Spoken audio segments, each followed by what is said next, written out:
lenda que um pastor da Abissínia, país ao norte da África, começou a saborear os frutos do cafeiro depois que percebeu suas cabras mais espertas quando comiam daquele arbusto. O fato chegou a um monge da região que passou a preparar uma infusão com os frutos para não dormir durante as orações. Muitas fábulas foram divulgadas sobre a origem da bebida. É certo apenas que na Abissínia, hoje Etiópia, o café é usado desde os tempos mais remotos.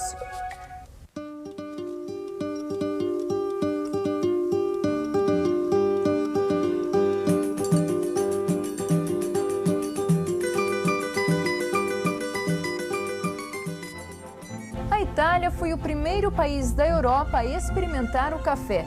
Não demorou muito e todos os países europeus já conheciam a bebida apropriada para o clima frio. Mas foram os holandeses, grandes desbravadores da época, que levaram o café para as Américas. O fruto foi parar nas Guianas, na América do Sul. O café chegou ao Brasil em 1727, depois que a esposa de um governador da Guiana Francesa, apaixonada pelo emissário português Francisco de Melo Palheta, deu-lhe de presente um punhado de sementes e algumas mudas de café. As informações que chegavam ao Brasil colônia eram de que o produto tinha grande valor comercial. Palheta resolveu arriscar e plantou o café no Pará. Ele foi o primeiro cafeicultor do Brasil com mais de 1000 pés. 5 anos depois, em 1732, o Estado conseguiu uma proeza: mandar para Lisboa 7 libras peso do café brasileiro, pouco mais de 3 quilos. O interesse pelo café aumentava em toda a Europa. O fruto estava se tornando valioso demais para permanecer fora do Rio de Janeiro, principal cidade do Brasil naquela época. Mas se uma muda de café, tão somente uma, não tivesse chegado ao mosteiro dos frades barbadinhos ou frades capuchinhos, como são conhecidos hoje em dia, a história poderia ser outra. É o que nos conta o jornalista Alexander Horta.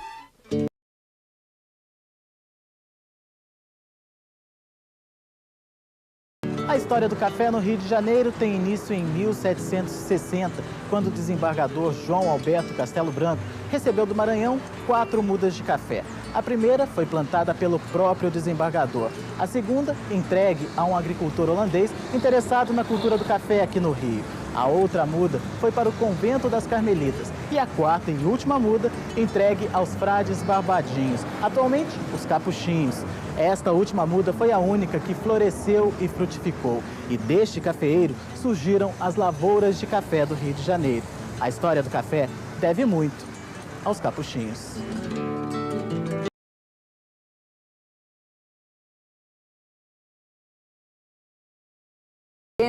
O café avança rumo ao interior.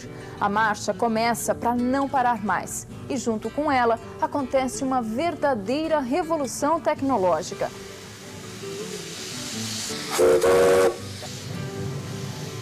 O espírito empreendedor de Irineu Evangelista de Souza, o Barão de Mauá, foi responsável pelo funcionamento da primeira ferrovia do país. A locomotiva baronesa, preservada até hoje, marcou uma fase revolucionária para a agricultura brasileira. Com a ferrovia, era possível escoar mais rápido o café produzido. Em 1779, o Rio exportava 57 arrobas, pouco mais de 14 sacas. Mas 40 anos depois, a exportação já chegava a 540 mil arrobas, produção equivalente a 135 mil sacas. Nesta época, boa parte da produção vinha das fazendas de Antônio Clemente Pinto, o barão de Nova Friburgo. No município de Cantagalo, ainda hoje é possível reviver um pouco da história. O barão tinha 22 fazendas em Cantagalo. A mais importante era o Palacete do Gavião, onde morava com a família. Na fazenda de Areias, funcionava a sede administrativa. Na Santa Rita, ficavam os escravos do barão. As paredes de pedra das senzalas ainda resistem ao tempo.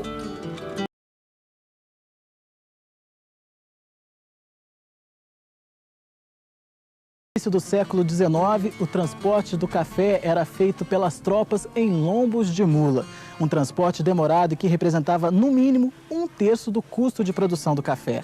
Já na segunda metade do século, o barão de Nova Friburgo resolveu investir na própria ferrovia, exclusivamente para escoar o café produzido nas fazendas dele, aqui na região de Cantagalo, para Porto das Caixas, na Baía de Guanabara. A estação de Euclidelândia é uma das poucas que restaram daquela época. A Marcha do Café chega ao estado de Minas Gerais por volta de 1775, quando os cafeiros cultivados na Chácara dos Barbadinhos começam a ser plantados nos quintais mineiros. A cultura chegou através do chamado Caminho Novo, aberto entre a Serra do Mar e da Mantiqueira. As primeiras lavouras foram plantadas na região da antiga Mata Mineira, Juiz de Fora, Leopoldina, entre outras cidades. A chegada do café ao estado de Minas aconteceu simultaneamente à entrada dele em São Paulo, onde chegou pelo Vale do Paraíba em 1790. No começo de 1800, vai para a região de Campinas. Começa a era dos cafezais industriais. A antiga Rua do Rosário, hoje Avenida Francisco Glicério, esquina com Barreto Leme. Foi aqui que o tenente Antônio Francisco de Andrade, um dos pioneiros no cultivo do café no município, começou a dar um tratamento especial aos grãos que vinham das lavouras. Os frutos eram despolpados, colocados para secar na calçada e depois beneficiados em pilões. 100 anos depois, no final do século XIX, Campinas já contabilizava 26 milhões de cafeeiros, 278 grandes fazendas, empregando cerca de 25 mil trabalhadores. O café torna-se a principal atividade agrícola do país naquele século. O fruto vira símbolo nas moedas, nos brasões, é fonte de inspiração para artistas e literatos.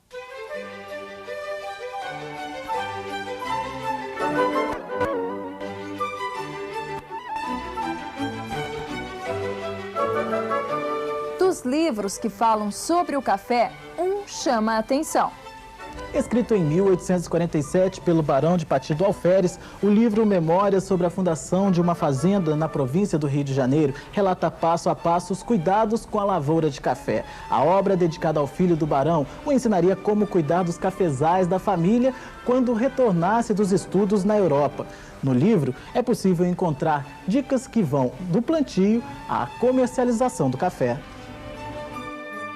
Mas a marcha do café em busca de novas terras não para. Surgem outras áreas promissoras. Os carros de boi e o lombo das mulas não davam conta de tanta produção.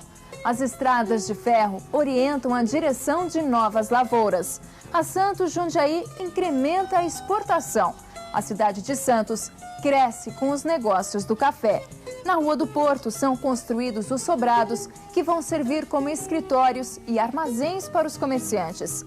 A riqueza proporcionada pela cultura do café no final do século XIX alavanca grandes investimentos. A cidade de Santos investe na melhoria do porto. Não era para menos. Em 1895, foram embarcados 2 milhões de sacas. Em 1909, a maior quantidade de café exportada em um ano até hoje, 13 milhões de sacas. A Santos Jundiaí marca o início do sistema ferroviário no estado de São Paulo. Enquanto isso, surgem novas ferrovias, como a Ituana, a Mogiana, que avançam sertão adentro e ampliam as fronteiras paulistas por causa do café. Os trilhos passavam dentro das propriedades.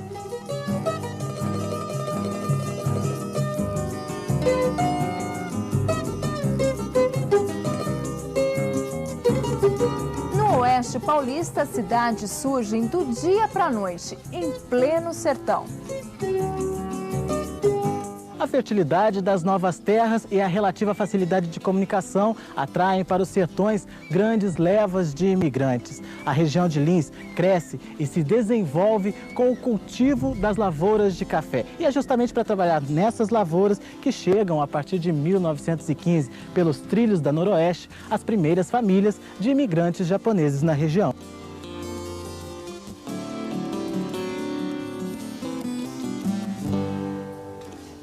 Daqueles que vieram com as famílias para trabalhar nas lavouras de café, restaram as lembranças.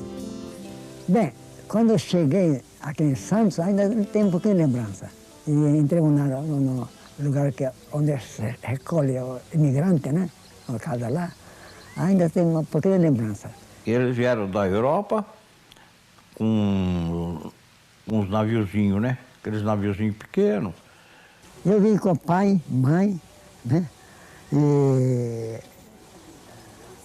irmão, irmã, e tio, 2 tios e uma tia. Levou mais tempo para ela vir de Santos aqui do que da Itália em Santos. Lá do Santos até Fazenda, até Cafelândia nós viemos de trem, sabe? Meus pais eram colonos de carpir café e eu, meus irmãos, tudo fomos criados na roça. Ainda no século XIX, impulsionado pelas ferrovias, o café chega ao estado do Paraná. Em 1904, já existia 1 milhão de pés plantados entre os municípios de Ourinhos, em São Paulo, e Cambará, no Paraná. Bandeirantes, Santa Mariana, Cornélio Procópio. São cidades que surgem ao longo da Marcha do Café. A produtividade dos cafezais impressionava. Entre 1912 e 1918, o estado de São Paulo produzia, em média, 1.100 quilos por 1.000 pés. No Paraná, as lavouras chegavam a produzir mais de 1.300 quilos. Números que mais tarde iriam transformar o Paraná no principal estado produtor do país. O século XX começa com euforia para a cultura do café, que tem mais força do que nunca, mas acaba tropeçando na superprodução. No final da segunda década, a produção chega aos 28 milhões de sacas, para um consumo de apenas 15 milhões. Além da superprodução, os cafeicultores sofrem um impacto da quebra da Bolsa de Nova York. Em 1929, o primeiro mundo, grande importador, sem dinheiro, corta as compras. O craque econômico trouxe consequências graves para o Brasil e para o café, que amargou 15 anos de preços baixos.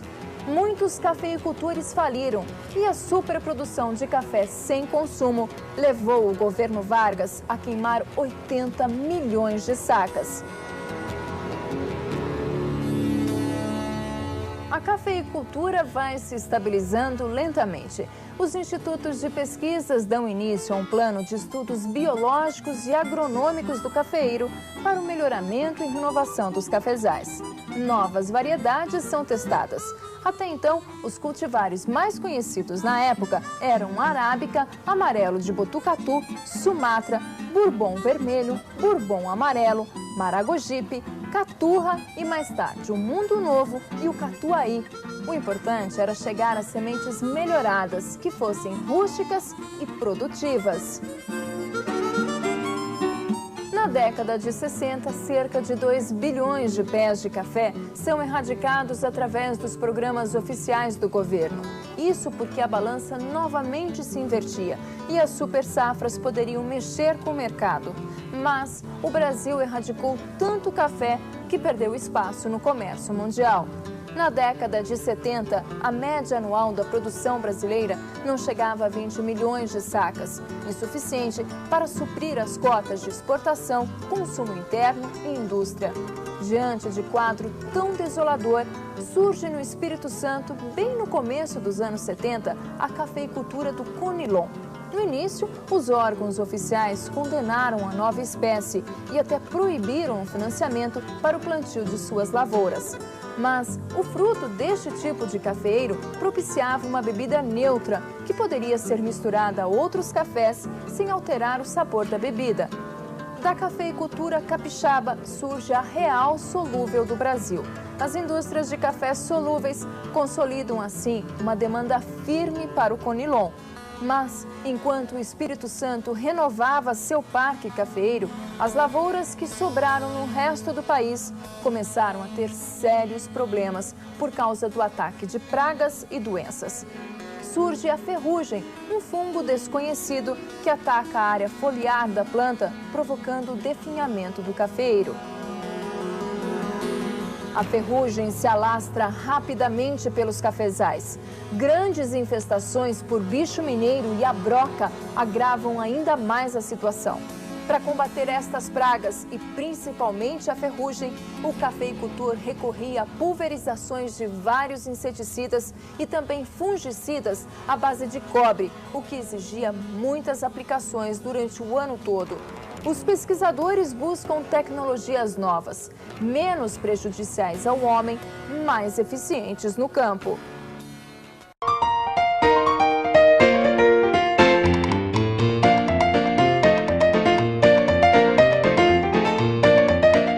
Imponente, vistoso e de grande valor histórico.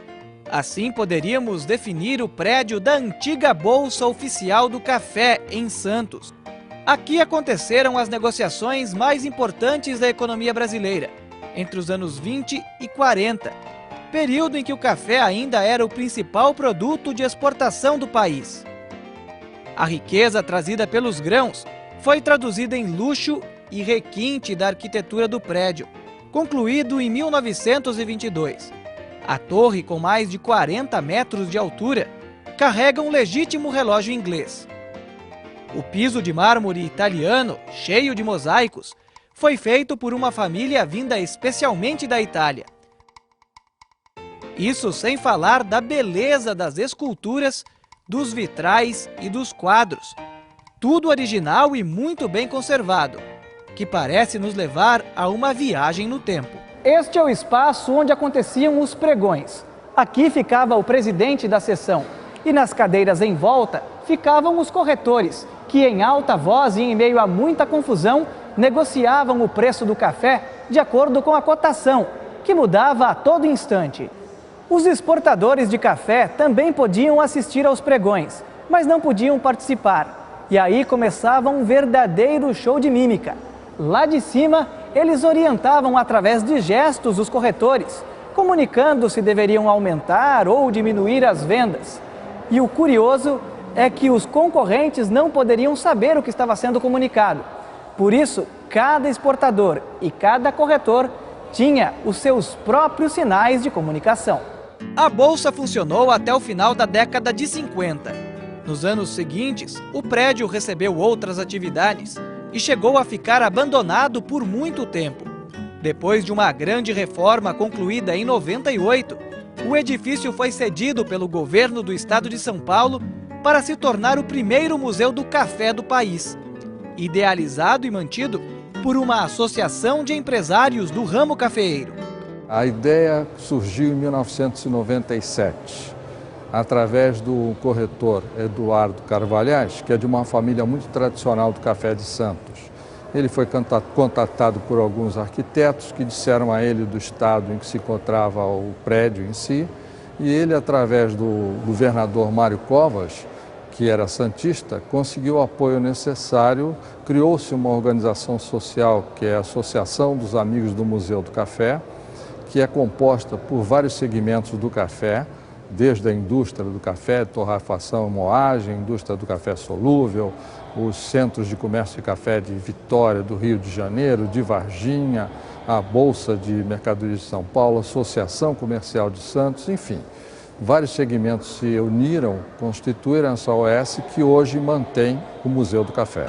Além de documentos originais do ciclo do café, o acervo do museu é formado por objetos doados, vindos do Brasil inteiro. Mas esses artigos não têm datas precisas. Sabe-se apenas que são do começo do século XX, como é o caso deste guichê e deste cofre, usados aqui mesmo na Bolsa do Café. Objetos simples como torradores e coadores também são desse período. Já entre as ferramentas da lavoura, há uma mistura de réplicas com objetos originais, como rastelos, balaios, peneiras e gamelas. Os primeiros equipamentos feitos de madeira, usados para descascar e selecionar os grãos, também são atrações à parte.